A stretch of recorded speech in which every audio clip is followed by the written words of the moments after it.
ये कन्हैया उस समय जल्दी आ जाना, कहीं भूल मत जाना। किस समय? बोले उस वक्त जल्दी आना, नहीं श्याम भूल जाना, और अकेले नहीं आना, राधा को संग लाना जब प्राण तन से निकले। एक कन्हैया कृपा की दया मूर्ति तो सिर्फ राधा रानी है, उनको साथ लेकर के आना। और प्यारे पितामह भीष्म ने शरीर त्यागा, परम पिता परमात्मा कन्हैया लौट करके द्वारिकापुरी चले गए। इधर में परीक्षित का जन्म हुआ। और जब अर्जुन कन्हैया के साथ में सूचना पहुंचवाई, बोले परीक्षित का जन्म हो गया है, तो और पछ लेकर के आई, क्योंकि उत्तरा भाई माई कन्हैया।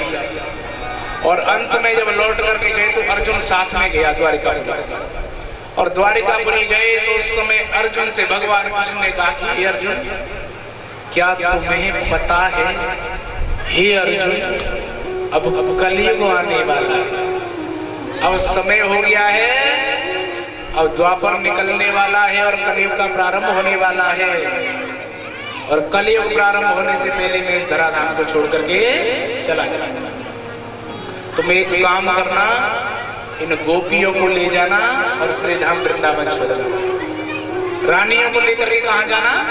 वृंदावन में लेकर के जाना। अर्जुन उस समय बहुत रोए और कन्हैया धराधाम को छोड़ करके भगवती में विलीन हो गई। यारे इधर में अर्जुन लौट करके आ रहे थे गोपियों को लेकर के, तो उस समय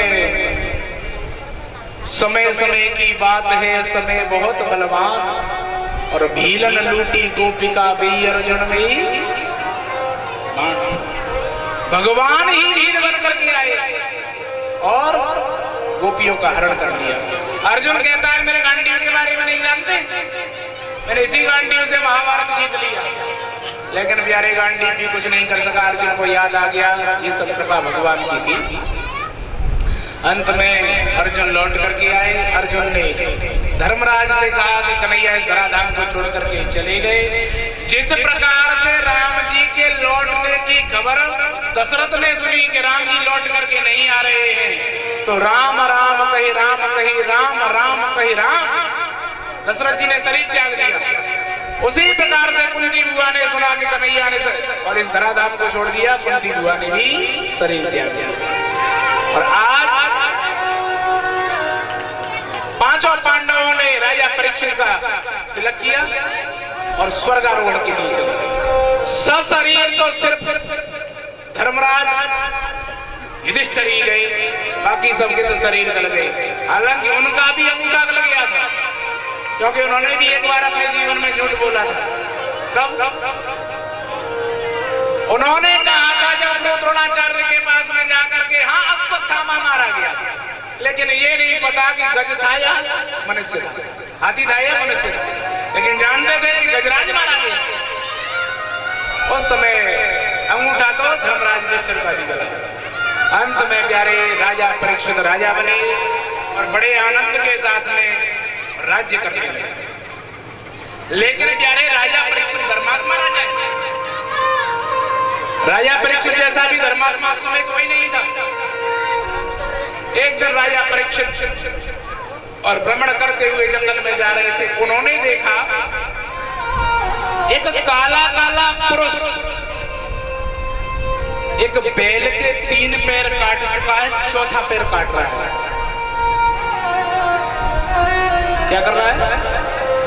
एक बैल के 3 पैर काट चुका है और 4था काट रहा है। उसी के पास में गाय बैठी हुई रुदन कर रही है। जैसे ही राजा परीक्षित ने देखा, राजा परीक्षित ने कहा कि तुम कौन हो काले काले पुरुष, मारने के लिए दौड़े? वो काला काला पुरुष हाथ जोड़ करके कहने लगा मैं कली हूँ। कौन हो? कली हूँ। बोले जो बैल है जिसके 3 पैर काट दिए, ये कौन है 4था काट रहे हैं? बोले ये साक्षात धर्म है। कलयुग में 3 पैर कट चुके हैं, लास्ट में एक ही पैर बचा है जिसको हम लोग कहते हैं दान का। लेकिन दान भी हम लोग करने में शंका करने लगे। अब कलयुग है, क्या है? क्या एक बात याद रखना, ये कलयुग है पार। यहाँ दिलों में फोटो रखते हैं, स्टेटस पर भगवान का फोटो लगाते हैं। जीवन में याद रखना आज क्या होने लगा, येषां न विद्यां न तपौ न दानं न ज्ञानं न शीलं न गुणौ न धर्मः। येषां न विद्यां न तपौ न दानं न ज्ञानं न शीलं न गुणौ। कलेवर ने कहा कि ये जो गाय है रुदन कर रही है कौन है? बोले साक्षात पत्नी महारानी है।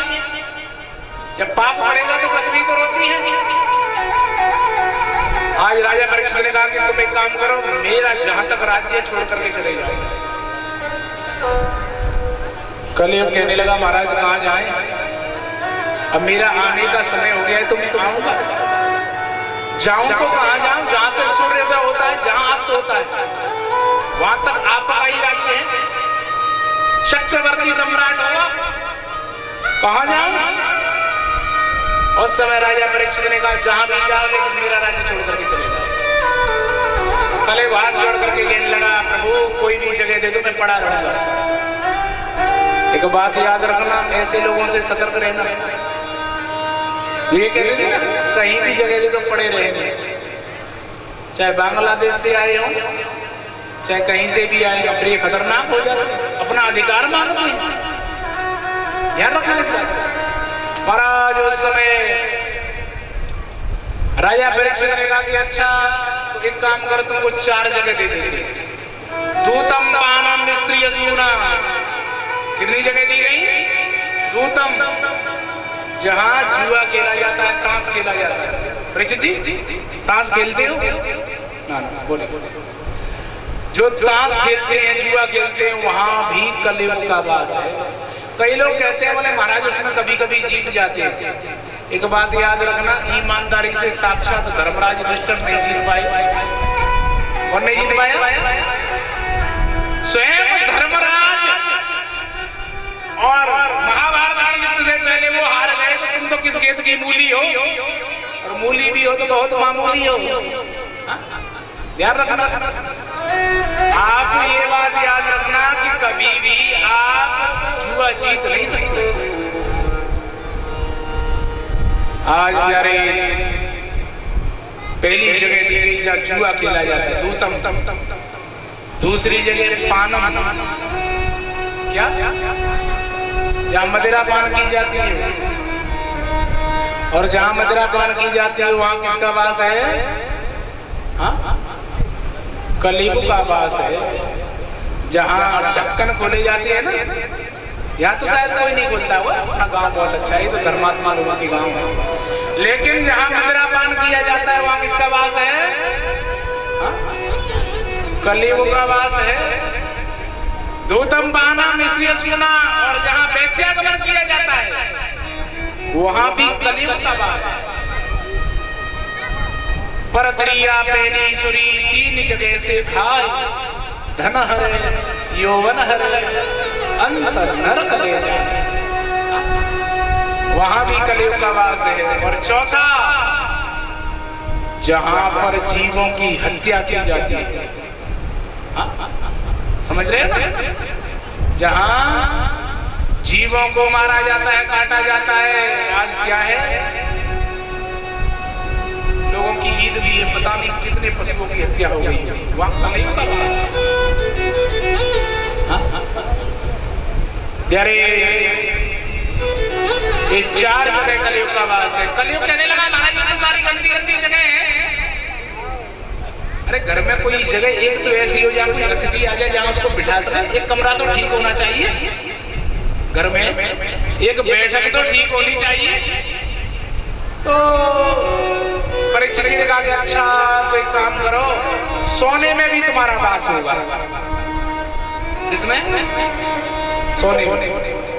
लेकिन इधर में भगवान कहते हैं धातुओं में सोना में हूं, वृक्षों में पीपल में हूं, गीता जी ने कहते हैं।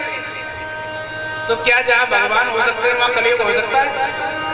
नहीं हो सकता। तो फिर इधर परीक्षित ने कहा कि सोने में तुम्हारा वास होगा, तो फिर कौन से सोने में? जो अधर्म से कमाया हुआ सोना होता है उसमें कलयुग का वास होता है। सासू माँ के सोने को